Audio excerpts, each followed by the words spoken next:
মানুষের আছে যত বেশি তার চাই তত বেশি।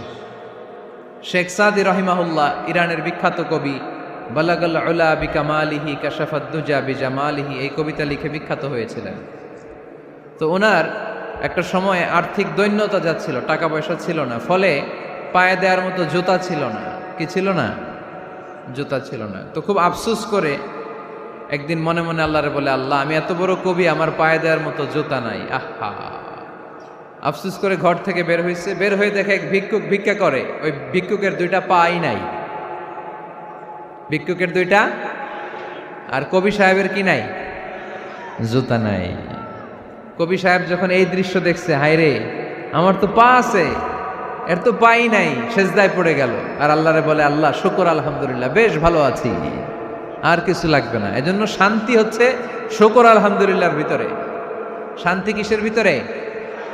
শুকর আলহামদুলিল্লাহর ভিতরে। এজন্য আওয়াজ করে পড়েন আলহামদুলিল্লাহ। আপনার চাহিদার কোনোদিন শেষ হবে না।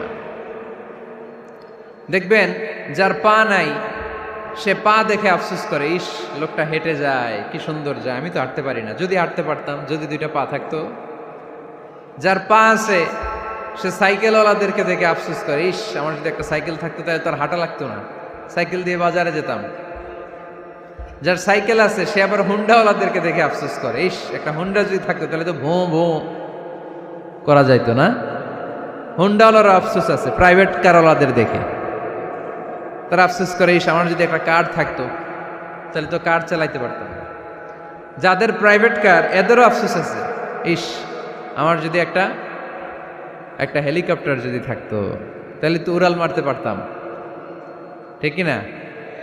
হেলিকপ্টারওয়ালাদেরও আফসোস আছে, আমার যদি একটা জেট প্লেন থাকতো, jet plane, private jet plane, prince Walid bin তালালের মতো 70% মেড অফ গোল্ড, তার একটা জেট প্লেন আছে, এটার 70% স্বর্ণ দিয়ে বানানো। তার মানে চাওয়ার কোনো শেষ আছে? নাই। সুখ শান্তি যদি চান, অলওয়েজ পড়বেন আলহামদুলিল্লাহ। কে পড়বেন? টাকা যার বেশি টেনশন তার বেশি। সাধারণত টাকা যার বেশি রোগ তার বেশি, টাকা যার বেশি শান্তি তার কম। আপনি খোঁজ নিয়ে দেখেন, 1000 কোটি টাকার মালিক, ঘরে শান্তি নাই, স্ত্রীর সাথে মনোমালিন্য, স্ত্রী যায় একদিকে, উনি যায় আরেকদিকে, পোলায় কই যায় পোলায় নিজেও জানে না, মেয়ের অবস্থা খারাপ, আরেক ছেলের সাথে হাঁটে।